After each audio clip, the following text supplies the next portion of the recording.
Hi guys, मैं लिपिका आज आपका एक नए टॉपिक में फिर से स्वागत करती हूँ। जी हाँ, मैं वही हूँ जिसकी आवाज़ आप हर एक वीडियो के पीछे सुनते हैं। तो मैंने सोचा आज क्यों ना अपने आप को आपसे मिला दिया जाए। तो चलिए पढ़ाई करते हैं फ्रैक्शन पार्ट 2। हमने फ्रैक्शन के प्रीवियस वीडियो में उसके डेफिनेशन, उसके बेसिक्स के बारे में बात की थी, उसके टाइप्स के बारे में बात की थी, इंट्रोडक्शंस देख लिए थे, लाइक अनलाइक फ्रैक्शंस देख लिए थे, इक्विवेलेंट फ्रैक्शंस देख लिए थे। इस वीडियो में हम उसके ऑपरेशंस करना सीखेंगे कि हम कैसे फ्रैक्शंस को ऑपरेट करते हैं। तो सबसे पहला यह टॉपिक है सिंपलेस्ट फॉर्म। हम कोई भी एक फ्रैक्शन को सिंपलेस्ट फॉर्म में कैसे कर सकते हैं। तो एक एग्जांपल ले लेती हूँ, 48/60। तो हमें 48/60 को एकदम सिंपलेस्ट फॉर्म में तोड़ के आंसर लाना है। सिंपलेस्ट फॉर्म का मतलब क्या होता है, जैसे 48 और 60 है, ये कैंसिल हो सकता है, मतलब ये डिवाइड हो सकते हैं, और हम लोग को ऐसे नंबर्स लाने हैं लास्ट में कि उनका डिवीजन ख़त्म हो सके या उनका ऑपरेशन ना हो सके, ना डिवाइड हो सके ना ही वो कैंसिल हो सके। तो चलिए, इनके दो मेथड हैं। सबसे पहले हम जो बुक्स में बेसिक मेथड होता है वो देखते हैं। तो जैसे हम इसमें ना फैक्टर्स देख लेंगे। 48 के फैक्टर्स क्या होते हैं। 48 के फैक्टर्स का मतलब होता है 48 किन किन के टेबल्स में आता है। तो 1 के टेबल में आता है, 2 के टेबल में आता है, 3 के टेबल में आता है, 4, 6, 8, 12, 16, 24, 48। अब 60 का फैक्टर्स देख लेते हैं। 60 किन किन के टेबल में आता है। 1 के, 2 के, 3, 4, 5, 6, 10, 12, 15, 20, 30 एंड 60। तो इनमें कौन कौन से नंबर्स कॉमन है। 1, 2, 3, 4, 6, 12, बस। और हमें इसमें हाईएस्ट कॉमन फैक्टर देखना है, मतलब जो सबसे बड़ा फैक्टर हो। तो सबसे बड़ा फैक्टर है मेरा 12। तो हाईएस्ट कॉमन फैक्टर है मेरा 12। तो 48 को एंड 60 को मैं 12 से डिवाइड कर दूंगी। हाईएस्ट कॉमन फैक्टर मेरा 12 हो गया एंड 48/60 को मैंने 12 के साथ डिवाइड कर दिया, तो मेरा आंसर आ गया 4/5। और 4/5 ही सिंपलेस्ट फॉर्म है, इसीलिए क्योंकि 4/5 अब ऑपरेट नहीं हो सकता, इससे ज़्यादा छोटा और हमारा आंसर आ ही नहीं सकता, इसलिए 4/5 सिंपलेस्ट फॉर्म है। दूसरा क्वेश्चन लेते हैं 12/52। अब इसको सिंपलेस्ट फॉर्म में कैसे करेंगे। अच्छा, पता कैसे चलता है कि कोई नंबर सिंपलेस्ट फॉर्म में है या नहीं है, वो देख के कि देखो 12 और 52 ये और छोटा हो सकता है, ये आपस में और डिवाइड हो सकते हैं। 12 2 से हो सकता है, 52 2 से हो सकता है, और अगेन फिर से 2 से हो सकते हैं। जब डिवीजन होता है मतलब वो सिंपलेस्ट फॉर्म नहीं है। सिंपलेस्ट फॉर्म तब होगा जब वो किसी से भी डिवाइड नहीं होगा, किसी से भी ऑपरेट नहीं हो सकता। तो सेम इसको भी ऐसे ही करेंगे। नहीं, इसको ना मैं आपको एक अलग टाइप का बताती हूँ। जैसे इसमें हमने इतना लंबा फैक्टर लिखा, 60 का इतना लंबा फैक्टर लिखा, फिर जो फैक्टर्स जो सबसे हाईएस्ट फैक्टर निकला उससे हमने डिवाइड किया, तब आया। इसमें एक और चीज़ है, मैंने आपको काटना सिखाया था। तो काटना मतलब डिवाइड करना। तो पहले हम डिसाइड कर लेंगे 12 और 52 दोनों को याद रखिएगा। फ्रैक्शन में न्यूमरेटर को जिस नंबर के साथ ऑपरेट कर रहे हैं हम, डिनोमिनेटर को भी हम सेम नंबर के साथ ही ऑपरेट करेंगे, वो चाहे मल्टीप्लिकेशन हो या डिवीजन हो। तो 12 और 52 लास्ट में 2 2 है, मतलब इवन नंबर है, तो ये 2 से डिवाइड हो सकता है। तो सॉल्यूशन 12/52 डिवाइड बाय 2/2। तो 2 6 are 12, 2 2 जा 4, 1 12, 2 6 जा 12। अब 6/26 ये आगे ऑपरेट हो सकता है, ये दोनों अगेन 2 से डिवाइड हो सकते हैं। फिर से डिवाइड बाय 2, 2 3 जा 6, 2 13 जा 26। अब देखिए 3 और 13 किसी के साथ भी डिवाइड नहीं हो सकते होंगे। 3 भी एक प्राइम नंबर है एंड 13 भी प्राइम नंबर है, तो ये भी एक सिंपलेस्ट फॉर्म आ गया। तो ये एक पैटर्न है जिसमें आप कंटिन्यू सेम नंबर के साथ डिवाइड कर सकते हैं। ज़रूरी नहीं है, यहाँ पे अगर कुछ ऐसे नंबर होते जो कि 3 से डिवाइड हो सकते थे, 2 की जगह पे 3 आप यूज़ कर सकते हैं। बट आपको ये चेक करना है कि किससे ऑपरेट होगा, पर सेम नंबर से ऑपरेट होना चाहिए, न्यूमरेटर एंड डिनोमिनेटर। तो ये तरीका है कि आप फैक्टर्स पहले फाइंड आउट कर लीजिए, देन एक ही फैक्टर जो निकलेगा हाईएस्ट कॉमन फैक्टर उससे डिवाइड कर लीजिए, या तो नहीं तो बार बार आप डिवाइड करके ये ला सकते हैं सिंपलेस्ट फॉर्म। वो आपकी मर्ज़ी है कि आप इसको कैसे कर सकते हैं। इसमें कोई भी कंपल्शन नहीं है कि आप इसी पैटर्न में ही सॉल्व करें। तो यह एक टॉपिक कवर हो गया हमारा सिंपलेस्ट फॉर्म का। तो चलिए अब नेक्स्ट टॉपिक देखते हैं। हमारा नेक्स्ट टॉपिक है कंपेयर द फ्रैक्शन, मतलब कौन सा फ्रैक्शन बड़ा है या छोटा है या इक्वल है वो फाइंड आउट करना है।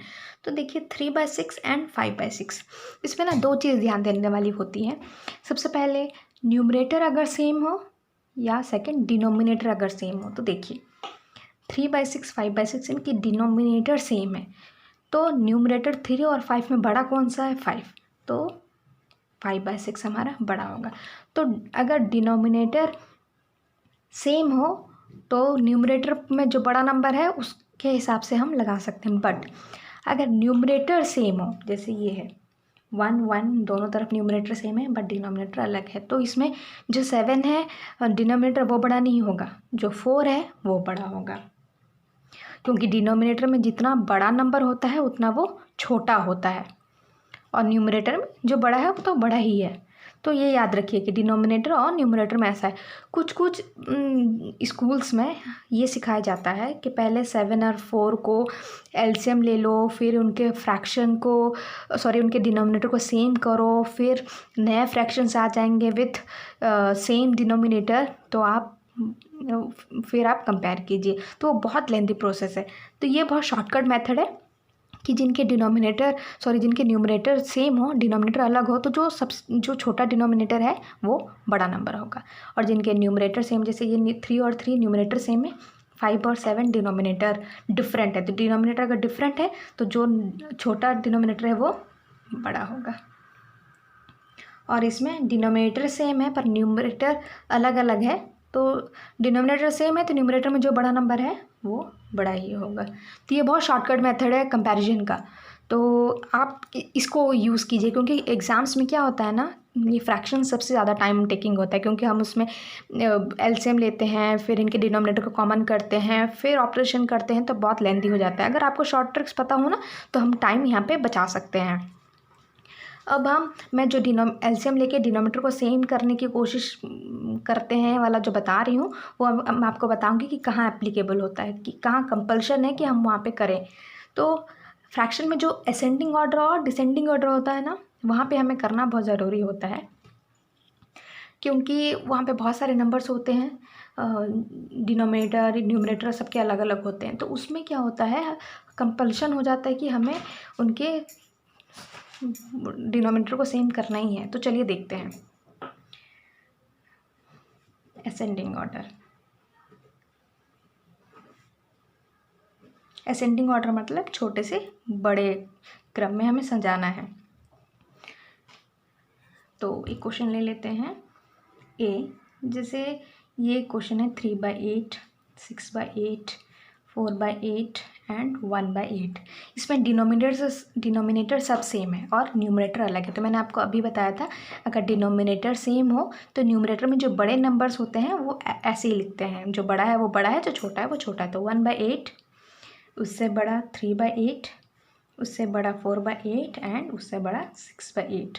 बट अगर जो डिनोमिनेटर डिफरेंट होता और न्यूमरेटर अलग होता, तो चलिए वो भी एक क्वेश्चन आपको बता देती हूँ। जैसे डिनोमिनेटर अलग है 3/4 3/5 3/6 एंड 3/7, तो न्यूमरेटर सेम है बट डिनोमिनेटर डिफरेंट है। तो जो डिनोमिनेटर जो सबसे छोटा है वो सबसे बड़ा होगा। तो सबसे बड़ा होगा मेरा, तो इसको असेंडिंग ऑर्डर में जमाना है, तो सबसे छोटे को, फिर उससे बड़ा, फिर उससे बड़ा, फिर उससे बड़ा। तो सबसे छोटा होगा 3/7, उससे बड़ा होगा 3/6, उससे बड़ा होगा 3/5 एंड उससे बड़ा होगा 3/4। ये डिफरेंस है। तो इसमें सेम डिनोमिनेटर था, इसमें सेम न्यूमरेटर था, तो हमने ऐसे ही सॉल्व कर लीजिए। बट हर एक क्वेश्चन में अलग डिनोमिनेटर न्यूमरेटर, अलग न्यूमरेटर, अलग डिनोमिनेटर, अलग न्यूमरेटर डिनोमिनेटर, तो हम इस सीक्वेंस में नहीं जमा सकते। उसमें फिर हम उनके एलसीएम निकाल के डिनोमिनेटर को चेंज करके देन अपन को ऑपरेट करना पड़ेगा। तो चलिए उस क्वेश्चन को भी देखते हैं। जैसे ये क्वेश्चन है 2/4 3/8 4/9 5/6, इनका किसके साथ कोई कनेक्शन नहीं, ना न्यूमरेटर का ना डिनोमिनेटर का। तो इन क्वेश्चंस में हम एलसीएम ले लेंगे 4, 8, 9, 6 का। तो एलसीएम कैसे लेंगे? 4, 8, 9, 6, 2 2 ज़ा 4, 2 4 ज़ा 8, 9 as it is, 2 3 ज़ा 6, 2 1 ज़ा 2, 2 2 ज़ा 4, 9 and 3 as it is, 2 1 ज़ा 2, 9 and 3 as it is, 3 1 1, 3 3 ज़ा 9, 1 3 1 1 1 1। ये जब तक 1 1 1 1 ना आए आपको एलसीएम कंटिन्यू करते रहना है। तो अब जितने भी मल्टीपल्स आए हम उनको इंटू कर लेंगे। 2 इंटू 2 इंटू 2 इंटू 3 इंटू 3, 2 2 ज़ा 4, 4 2 ज़ा 8, 8 3 ज़ा 24 एंड 24 3 ज़ा 72। तो हमारा एलसीएम आया 72। एलसीएम मेरा हो गया 72 एंड क्वेश्चन है मेरा 2/4, 3/8, 4/9 एंड 5/6। तो अब हम ये देखेंगे कि 2/4 मतलब हमेशा याद रखिएगा डिनोमिनेटर के साथ हमें चेक करना है।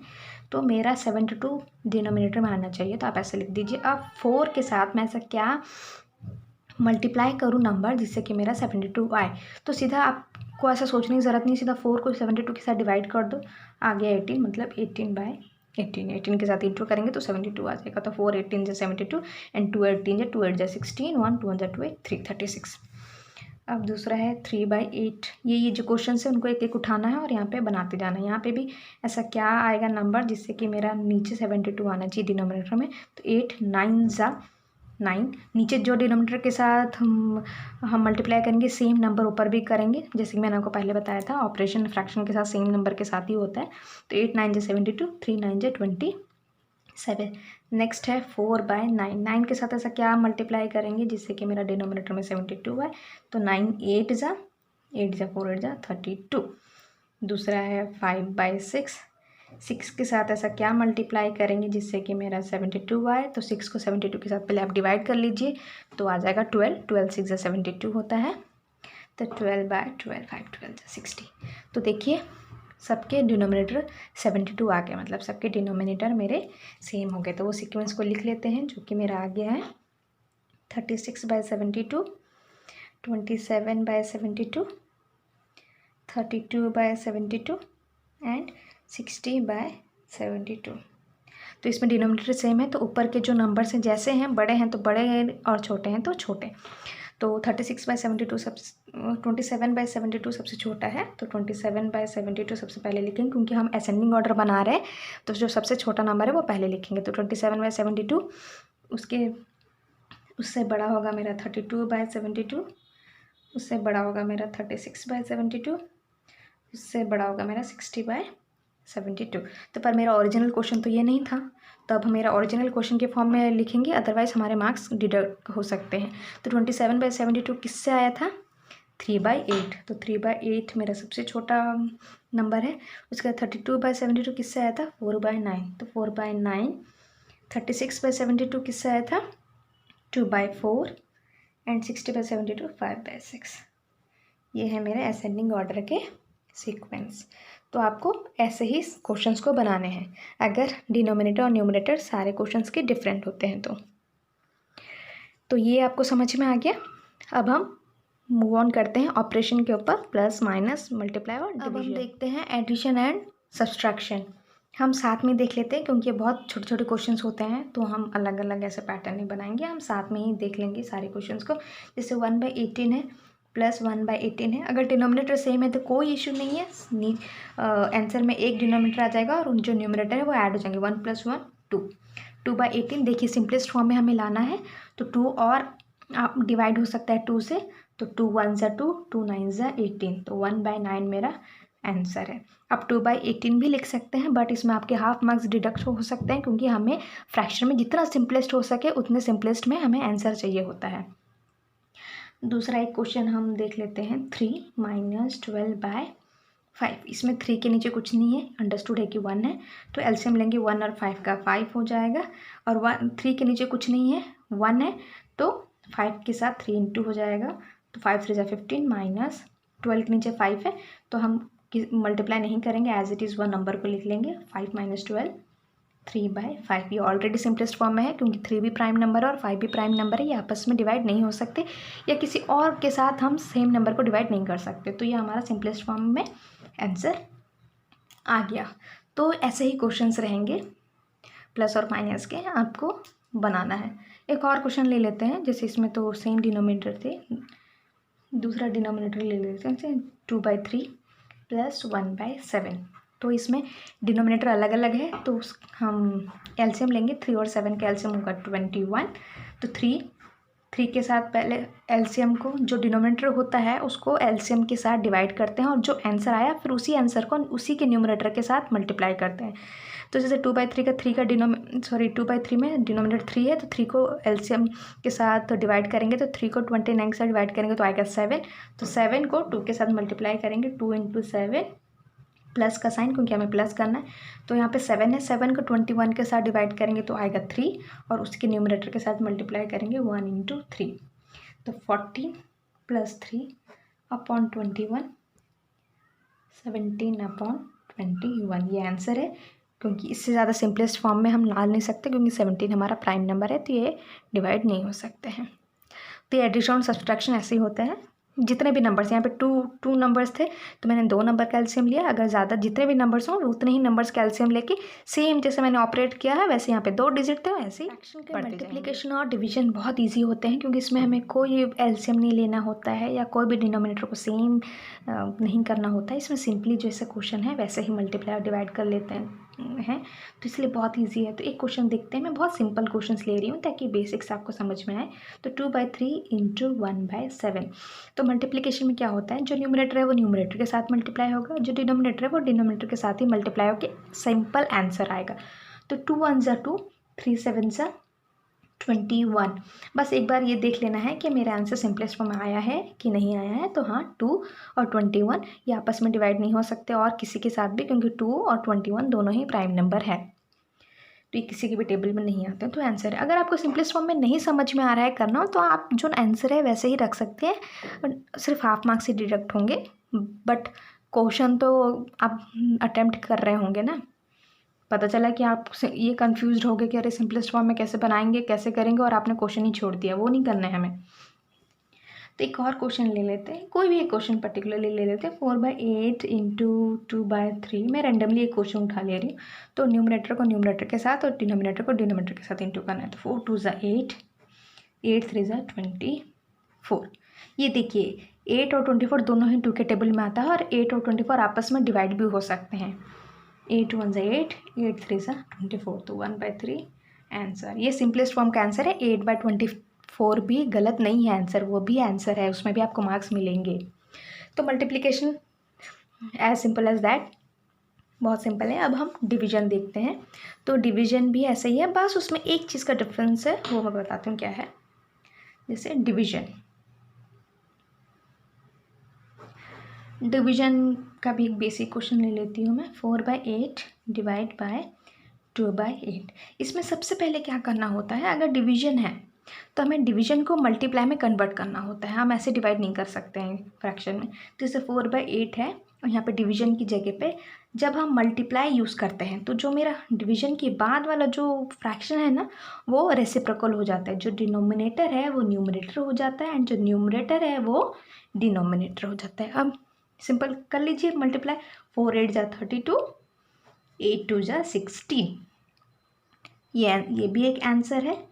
बट इसको अगर आपको सिंपलेस्ट फॉर्म में चाहिए तो आप इसको यहीं कट कर सकते थे। जैसे 2 × 1 = 2, 2 × 2 = 4, 8 और 8 कैंसिल तो 2 आंसर। ये भी एक टाइप का आंसर है। याद रखिएगा डिवीजन को हमें मल्टीप्लाई में कन्वर्ट करना होता है। जैसे कि हम डिवीजन को मल्टीप्लाई में कन्वर्ट करते हैं तो उसके बाद का जो फ्रैक्शन है वो रेसिप्रोकल हो जाएगा, उल्टा हो जाएगा। एक क्वेश्चन और ले लेते हैं समझने के लिए। B question 15/5 ÷ 3/9। तो इसका भी वही सेम फंडा है। 15/5 एज इट इज़ लिखेंगे, डिवीजन की इधर का जो फ्रैक्शन है वो एज इट इज़ लिखेंगे। अब जब डिवीजन को मैंने मल्टीप्लाई में कन्वर्ट किया तो डिवीजन के बाद वाला जो फ्रैक्शन है वो रेसिप्रोकल हो जाएगा, मतलब 9/3। तो इसको मैं सिंपलेस्ट फॉर्म में काट देती हूँ। 3 1 ज़ा 3, 3 5 ज़ा 15। काटने का मतलब होता है डिवीजन। तो मैंने 3 को और 15 को डिवाइड किया तो 5 आंसर आया, और आपस में और कुछ डिवाइड नहीं हो सकता। तो 5 9 ज़ा 45, सॉरी 45, और ये 5 एज इट इज़ यहाँ पे लिख देंगे। देखिए 45 और 5 भी आपस में डिवाइड हो रहा है। कैसे हो रहा है? 5 1 ज़ा 5, 5 9 ज़ा 45। तो आंसर आएगा मेरा 9। ठीक है, तो डिवीजन और मल्टीप्लिकेशन ऐसे होगा। तो इस वीडियो में हमने सारे ऑपरेशंस ऑलमोस्ट कवर कर लिए हैं। हाँ, एक डिसेंडिंग ऑर्डर बचा है, तो मैंने इसलिए ही आपको वो चीज़ नहीं समझाई, क्योंकि जो असेंडिंग ऑर्डर है वो सेम डिसेंडिंग ऑर्डर जैसा ही बनेगा। बस डिफरेंट चीज़ ये होगी कि जो असेंडिंग ऑर्डर को हम छोटा, फिर उससे बड़ा, फिर उससे बड़ा, फिर उससे बड़ा, इस सीरीज़ में जमा रहे थे। डिसेंडिंग ऑर्डर में जस्ट उल्टा होगा, जो सबसे बड़ा है वो पहले लिखेंगे, फिर उससे छोटा, फिर उससे छोटा, फिर उससे छोटा। बट सारा जो पैटर्न है वो असेंडिंग ऑर्डर जैसा ही होगा, इसलिए मैंने डिसेंडिंग ऑर्डर नहीं समझाया। तो आज के इस वीडियो में मैंने सब कुछ कवर कर लिया है। आई होप कि आपको सारी चीज़ समझ में आई होंगी। प्लीज़ अगर आपको नहीं समझ में आता है तो मैं यहाँ बैठी हूँ आप लोगों के लिए। आप मुझे सिर्फ बताइए कि आपको क्या चीज़ समझ में नहीं आई है, तो मैं नेक्स्ट वीडियो में वो सारे डाउट्स एक साथ आपको क्लियर करूँगी। अभी तक के लिए बाय, एंड प्लीज़ आप मुझे बताइएगा कि नेक्स्ट आपको किस बारे में पढ़ाई करनी है। फाइनली आप मुझसे मिल ही लिए, तो चलिए उस खुशी में सबके सब सब्सक्राइब कर दीजिए, और सब्सक्राइब के बाजू में जो रेड कलर का बेल आइकन है उसको दबाना मत भूलिएगा प्लीज़। एंड जल्दी से जल्दी मेरी फैमिली को बड़ा कीजिए। मिलते हैं अगले वीडियो में।